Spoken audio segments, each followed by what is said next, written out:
You're listening to Convenience Matters, brought to you by NACS. We'll talk about what we see at stores and what the future may hold for our industry. We're going to talk about how the state of the industry numbers can define what our future looks like.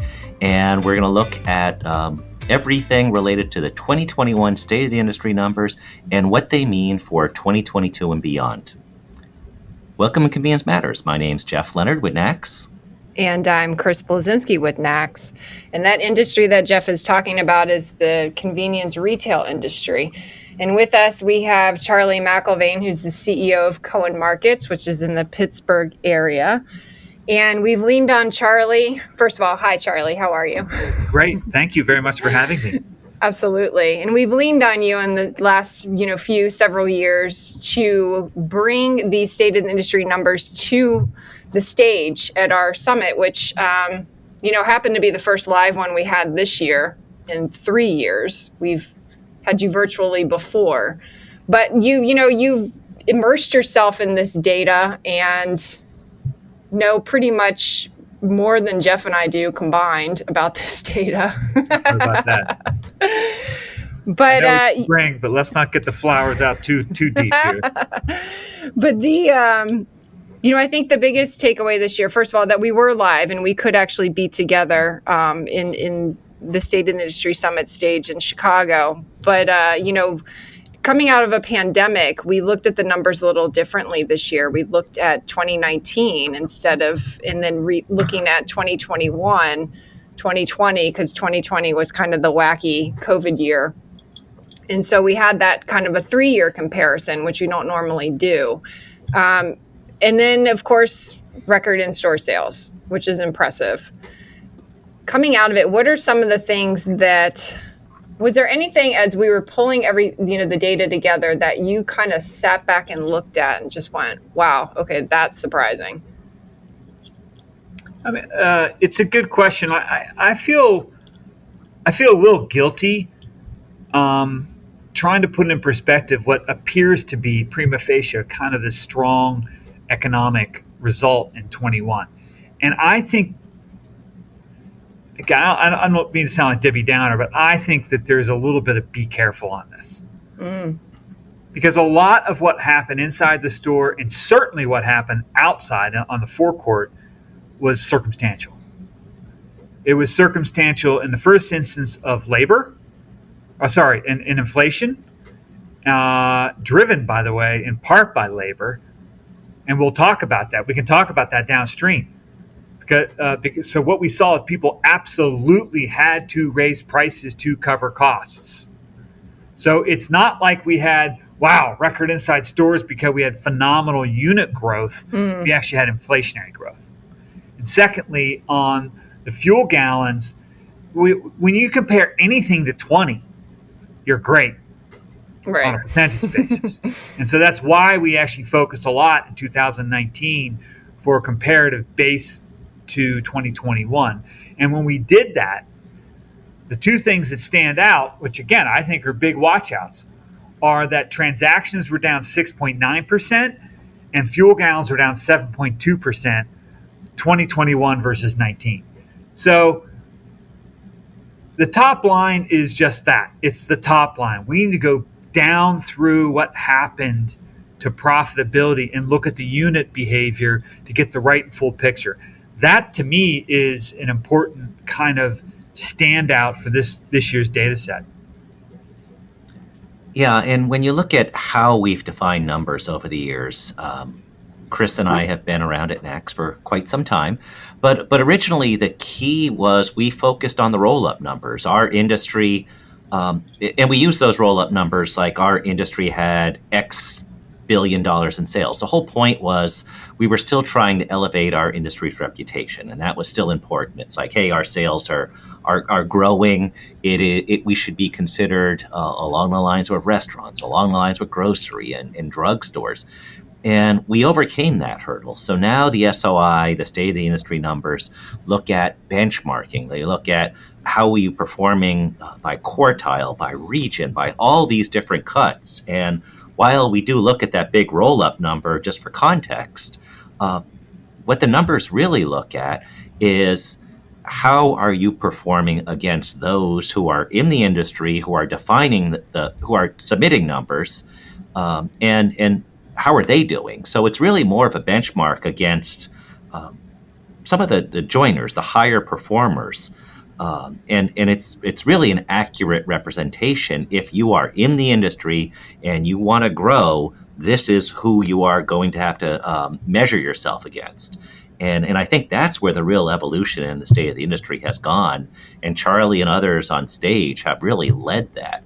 Now, when you look at those numbers, Charlie, are there any of the specific numbers in benchmarking that you look to call out that, hey, how come we aren't at this level on this number, or how come we aren't doing better on this number? Yeah, sure. Before I answer that, I understand your kind of preface that we want to look at the industry across other industries and have some validation or relevance, et cetera, et cetera. Well, just a couple of things on that first. There are 150,000 convenience stores in the United States. In terms of outlets, it's huge. Mm-hmm. As a channel of trade, it's enormous. 90% of America is within 10 minutes of a convenience store. That is a retail kind of industry benchmark that is, people are really would love to have that. The third is there's 165 million transactions a day in convenience, which means every 2 days on average, all of America goes in a convenience store. And lastly, we were the relevant industry. We were the sort of industry that was open throughout all this pandemic. 14% of restaurants close their doors. 14% of restaurants are 100,000 restaurants. That's enormous. Close their doors. Mm-hmm. We in convenience, we were an essential business, not because it's a label that sounded pretty from a whatever standpoint, but it's true. It's true. So I think relevance is cemented. So what you said second part of your point was, okay, with that relevance and with that established feature, what's going on within the industry? And historically, I think we get 290 or so submissions, Jeff, Chrissy, in terms of 290 firms submit data, something like that. Yeah, it's over 100. And it's a fairly large sample set. Mm-hmm. Those are firms, not locations. They're firms. Yes. Right. And which probably represents whatever it does in the thousands of doors. So it is a relevant sample set. Could we want more? Sure, we'd love more. But what we have, we need to take as being appropriate. And I think that's a fair starting point for demarcation. But historically, what we used to do is slice these up into quartiles.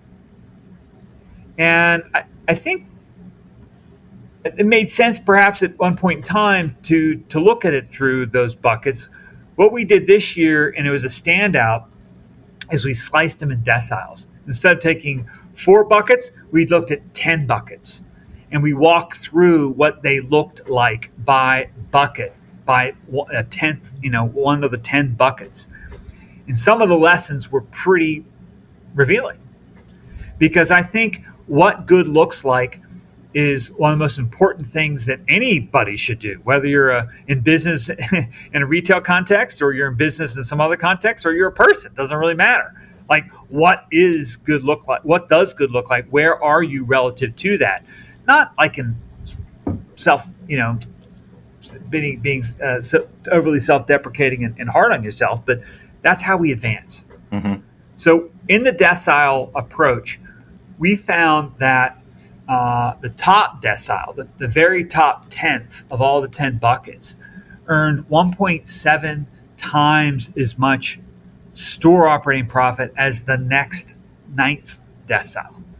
1.7 times. So when we get up to 6, 7, 8, 9, 10, there becomes this big jump for the 10th decile. It's 1.7 times the next guy.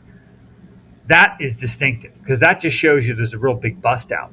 And then when we looked at inside store profitability amongst the deciles, only the top 4 are making money inside the store.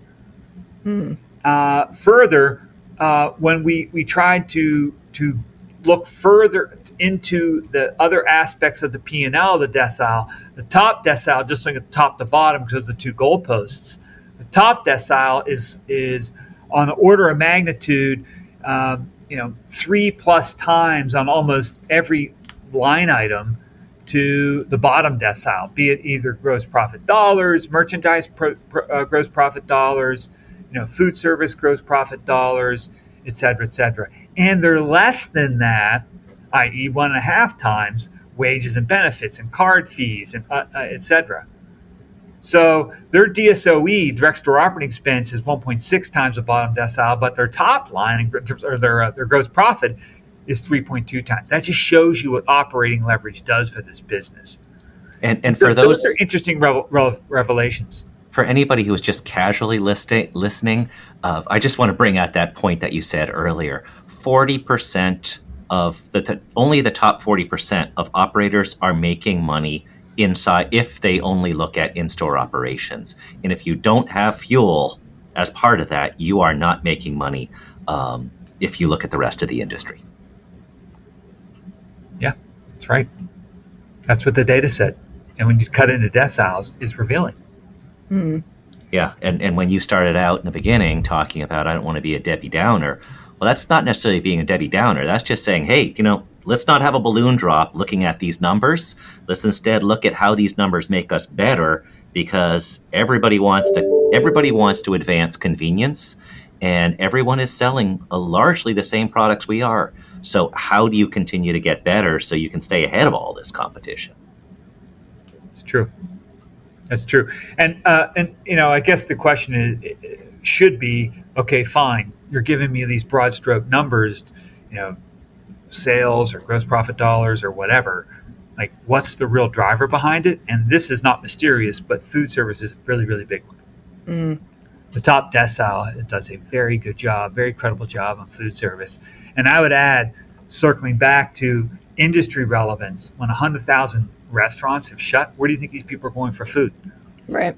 And I'd say as an industry, we are growing in our food service relevance to the consumer choice set. And now, if we can continue that experience with our guests, I think that allows our guests to sort of normalize, okay, we can get a high quality experience there. And the truth is, these top decile operators in food, it's actually really good quality. Yeah.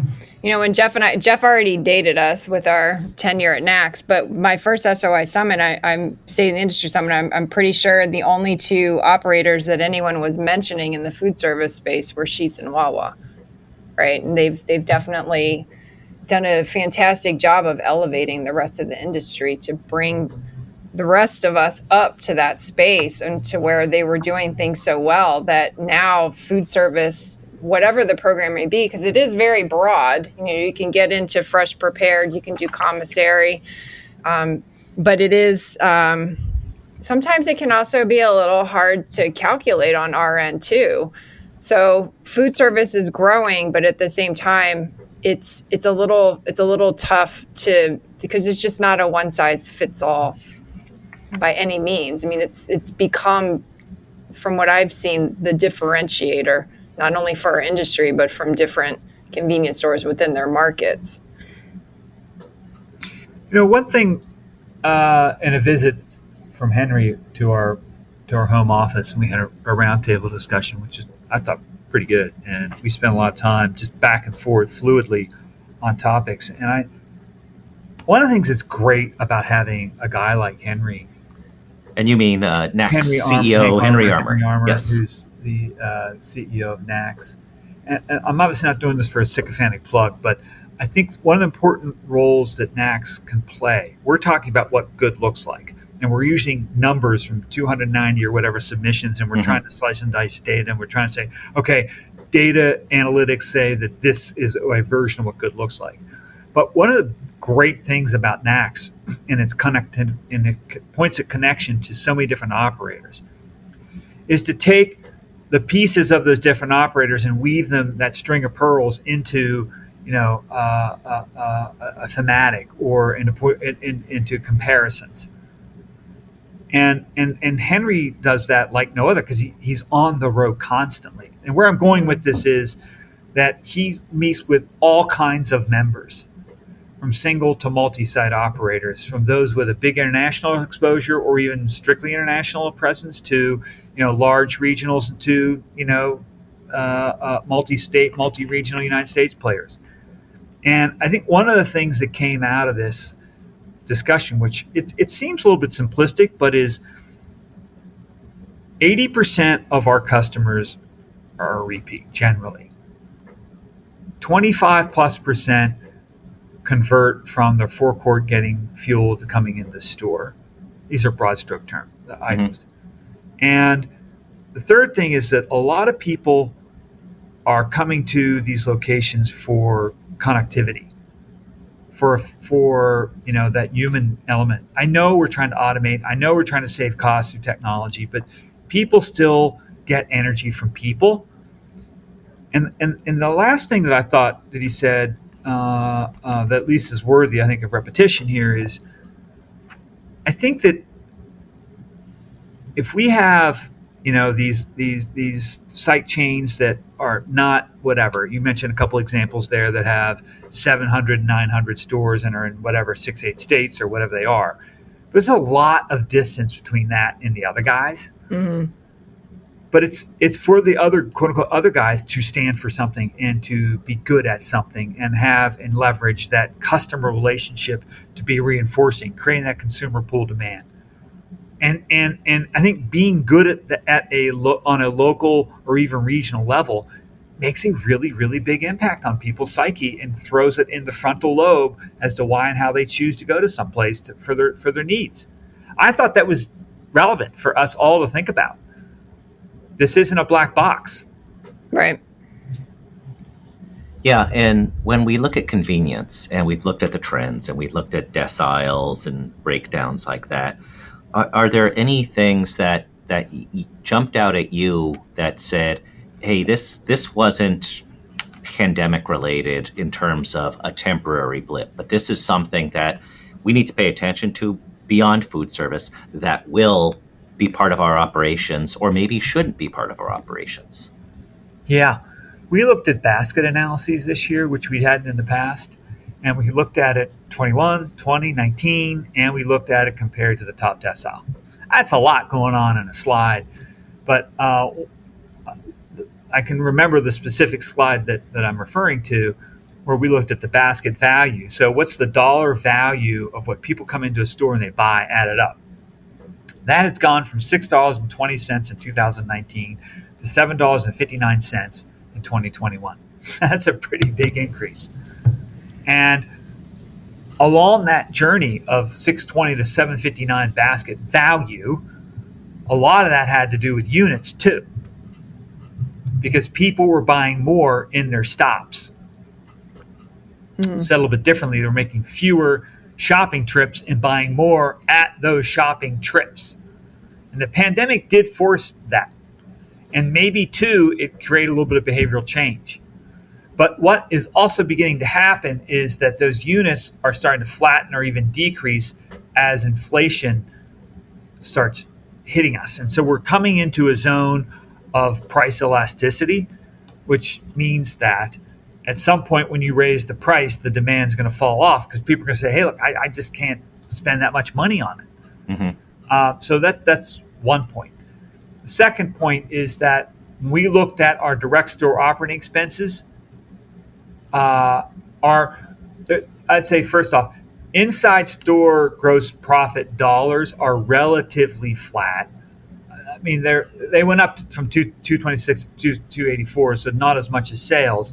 So we're making up for, some of the sales. The sales price increases are being offset by cost increases in cost of goods. But what really jumped is the DSOE, or direct store operating expenses. That went up from 259 to 315, and a lot of that is labor.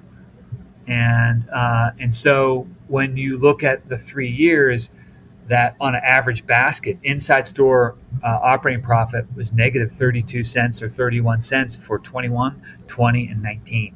So what's happening is our people are raising prices and trying to find cost saves to offset highly inflationary component around labor. And that is perhaps pandemic, accentuated. But we do have a labor problem in the United States. It's simple math. We're below a two baby. We're below two baby in terms of a birth rate. So it means definitionally we're shrinking. We're not replenishing organically. We have baby boomers they own 3/4 of the wealth in the United States. They don't have to work. We have a lot of 55 to 65-year-olds who have dropped out. Part of it is because they got enough, like, okay, this is too much of a hassle during pandemic. So it is pandemic related, but it may have pushed them into early retirement. We have a lot of people on the sidelines who are still trying to figure out, elderly care, child care. Maybe there's some predisposed, health issues that prevent them from going back confidently. And we have immigration that has kind of stalled for us. And immigration is how you fix that math problem. So labor as a bucket, expense item, and supply and demand is a real issue for this industry. It's an issue for everybody. Yeah, and I saw it. I just was on the road for a couple days and stopped at some very well-respected convenience stores, and each one was dealing with challenges a different way. One store had a fancy new food service operation. They had a sign that says, "Due to the labor shortage, we don't have enough people to make food today," and that was shocking. This store is very good, and another store we went to, they're now charging for items I think previously were free on sandwiches. And that, I assume, was a way to keep down the base cost, because you can't have people just, their sandwich is now $10. So if there's a way to cut back on this or that, or no cheese, then you're able to make up for it. So those things were very noticeable on the road. And those are, like I said, from some really good operators. And just how do you navigate this short term so they keep on coming back to you? You obviously can't make inferior food if you don't have people to make it. So obviously that's the last thing you want to do, but it's better than not making good food. Well, we have to be creative in translating the value proposition to our guests. First off, we need to make sure it's clear that there is a value proposition. And I'm going to circle back. I'm going to throw another industry point there. People come for convenience, and they definitely want to pay for convenience. That said, a lot of convenience is not like this ridiculous price differential versus other channels. In fact, oftentimes it's below other channels. But how you present that and how you communicate that, obviously we need to get creative in an inflationary environment. And, certainly has to do with add-ons. It has to do with portion control. It happens to do with combos. Happens to do with working with your vendors for collaborative support. The toolkit's pretty large, and I think you're seeing a lot of tools coming out now that are necessary. Yeah. We certainly, when in April, when we heard all of our industry data for 2021, we were looking at record inflation and record gas prices by the time everyone heard that the data. So it's right. Certainly the situation, I think we all know has gotten worse. And where's the light at the end of the tunnel here? Yeah, I think it's important to ask that question and also say that this is more like a 5 p.m. Friday cocktail hour conversation. But I think every generation has existential challenges. Everyone. Like, if you can ask your parents who lived through, World War II, Korea, Vietnam, they lived through AIDS, they lived through SARS. We have challenges. That's what humanity. That's what happens in humanity. So I don't mean to too broad stroke about it, but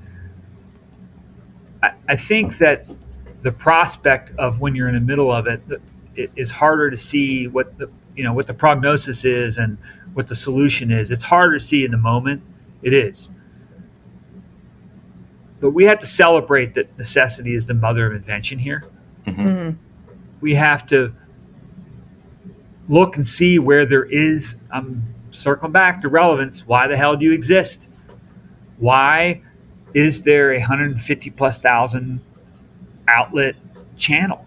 Mm-hmm. And when you take a look what's happened in convenience versus other channels of trade, hey, we're actually doing okay. Mm-hmm. Our number of locations have not decreased anything close to what others have. Some have, like I just mentioned, restaurants. Mm-hmm. And I also think that there's going to be a need for what we do, and we have to adapt. It deals with EV, it deals with increased consumer relevance around other offers, including food. It goes with the reality that there are some core products that have a declining demand curve associated with them, maybe a melting ice cube kind of metaphor appropriate, and we are.